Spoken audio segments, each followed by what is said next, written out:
ନବରଙ୍ଗପୁର ଜିଲ୍ଲାରେ ସ୍ୱଚ୍ଛ ଭାରତ ମିଶନ ଅଧୀନରେ ପାଇଖାନା ତିଆରିରେ ବଡ଼ ଘୋଟାଲା କରିଛନ୍ତି ବିଡିଓ।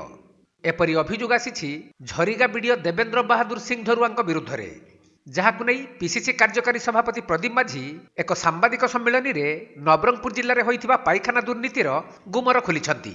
ଏବଂ ବିଡିଓଙ୍କ ବିରୁଦ୍ଧରେ ଦୃଢ଼ କାର୍ଯ୍ୟାନୁଷ୍ଠାନ ପାଇଁ ଦାବି କରିଛନ୍ତି।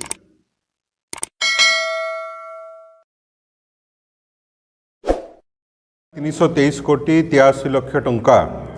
खर्च होती स्वच्छ भारत मिशन अभियान मध्यम 2,69,862 लैट्रिन करने किंतु अर्धाधिक लैट्रिन ना 1.5 लाख लैट्रिन प्राय जिले में तैयारी है कागज पत्र एवं जो लैट्रिन भी तैयारी तार टैंकी ना एवं लोकंर टंका को सीधा सड़क भाव में हड़प कर विगत दिन में झरिगा वीडियो देवेंद्र सिंह धरुआ ना गुरुतर अभियोग आनी किपरि भाव में से ही ब्लॉक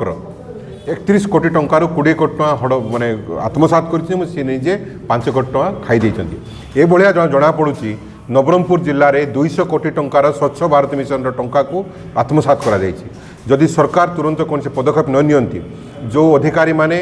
दोषी अच्छा टंका हड़प करने सहयोग कर टंका खाई विरुद्ध में जो दृढ़ कार्यानुष्ठान ग्रहण न करा जाए ताले आम बाध्य होकर जनस्वार्थ मामला हाईकोर्ट दायर करूँ और हाईकोर्ट द्वारस्थ हो। 24 घंटा टाइम दि जाइए आज 33 दिन हो गला पाखापाखि 800 घंटार ऊर्ध्व हो गला कि बर्तमान सी ब्लॉक रे कार्यरत अच्छा विरुद्ध में कौन सी दृष्टांतमूलक पदक्षेप विरुद्ध में ग्रहण करा जाए ना। एणुक आम जिला प्रशासन को राज्य सरकार को चेतावनी देचु जदि गिरफ न करा जाए जदि विरुद्ध में कार्यानुष्ठान ग्रहण करा न जाए ताहले कांग्रेस दल आगामी दिन में जिला कलेक्टर ऑफिस घेराव करे।